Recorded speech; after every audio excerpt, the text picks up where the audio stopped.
So hello everyone. माझे नाव आहे मोईन मल्ला. मी BTech केलेले आहे CSE AML मधून. सो आजचा टॉपिक आहे future trends in deep learning. So बघूया आता डीप लर्निंगचे भवितव्य. So first thing is the introduction. Y Y is explaining future trends in deep learning are so important.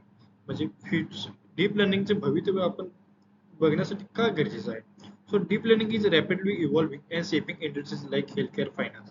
So deep learning is rapidly evolving म्हणजे जलद गतीने खूप evolve होत आहे. So understanding future trends helps researcher, engineer to adapt upcoming challenges. So understanding deep लर्निंगचे भवितव्य आपल्याला अभ्यास करणे गरजेचे आहे, कारण जे रिसर्चर आहेत, इंजिनियर आहेत, त्यांना अपकमिंग चॅलेंजेस रिझॉल्व्ह करण्यासाठी गरजेचं आहे. So innovation in hardware, data पे processing, model efficiency are transforming AI applications. Future trends indicates how AI will be more human like.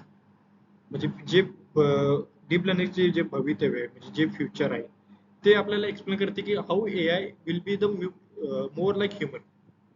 म्हणजे मनुष्यासारखं कसा असू शकते AI.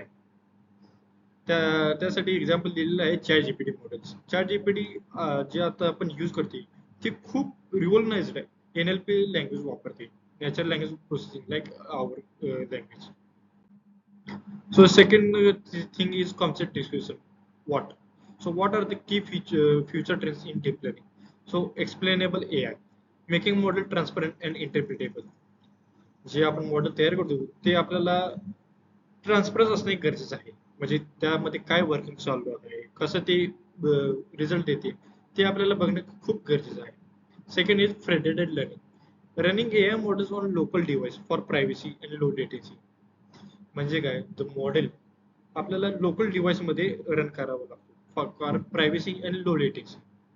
Multi model learning, so integration vision, text, audio into the undefined model. So quantum deep learning, using quantum computing to accelerate neural network performance.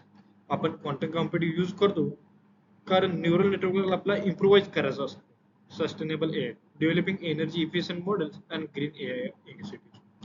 So federal learning are आता use करत आहेत Google for predicting text.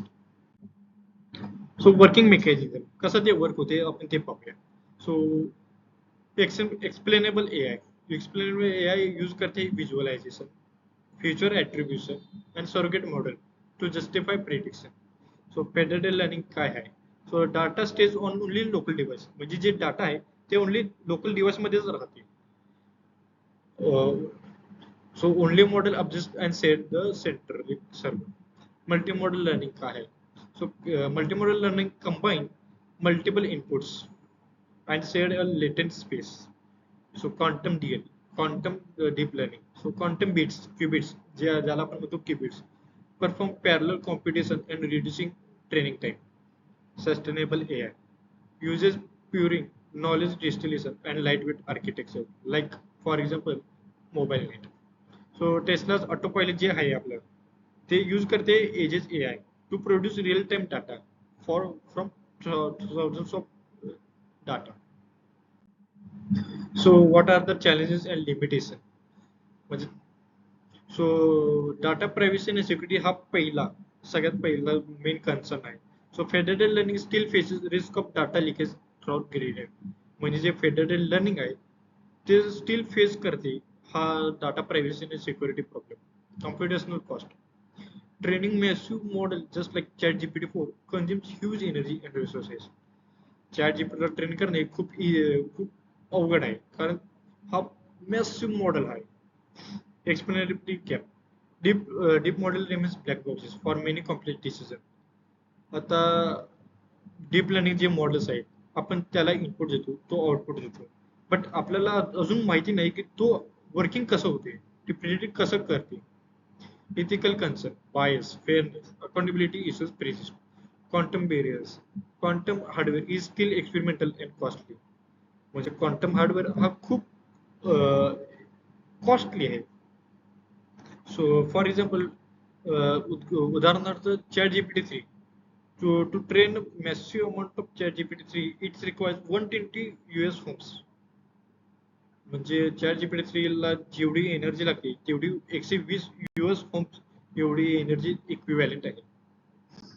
So आपण आता बघूया summary. आपण जे आता बघत आलेलो आहे ओव्हरऑल त्याच्याचं काय समरी आहे. So deep learning is transition toward the efficiency, इटेम्परेटिव्हिटी अँड डिसेंट्रलायझेशन. डीप लर्निंग हा ट्रान्झिशनिंग टुवर्ड्स द इफिशियन्सी आहे. फ्युचर फोकस काय आहे म्हणजे डीप लर्निंगचं फ्युचर फोकस कुठं आहे तर ह्युमन सेंट्रिक आहे, इथिकल आहे आणि सस्टेनेबल एआय डेव्हलपमेंट आहे. सो कोलॅबरेटिव्ह बिटवीन एआय आणि क्वांटम कॉम्प्युटिंग अँड न्यूरोसायन्स म्हणजे collaboration of AI, quantum computing and neuroscience will redefine the next generation of intelligence system. या तीन एआय, क्वांटम कॉम्प्युटिंग आणि न्यूरोसायन्सचा use करून आपण एक बेटर इंटेलिजन्स सिस्टम तयार करू शकते. So convergence, for example, convergence of quantum AI, ages computing, and explainable AI may create truly adaptive and trustworthy intelligence system. So सर्वांचं धन्यवाद मला ऐकल्याबद्दल. Thank you so much.